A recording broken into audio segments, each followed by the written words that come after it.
Hello guys! Tuturuan ko kayo ngayon kung paano natin malalaman yung finalo natin at yung in-unfollow natin dito sa Facebook profile ko. I-click natin yung settings and security. Ayan dyan sa taas. Yan. Tapos scroll down natin. Hanapin natin yung activity log. Yan. Scroll down lang. Hanapin natin yung activity log. Then, i-click natin yan. And then, after that, scroll down tayo ulit. Hanapin natin yung connections. Yan.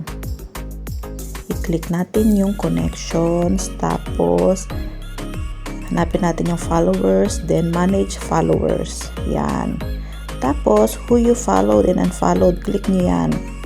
Ayan na. Makikita nyo na kung sino yung finalo nyo at in-unfollow nyo. Yun lang guys. Maraming salamat. Bye-bye.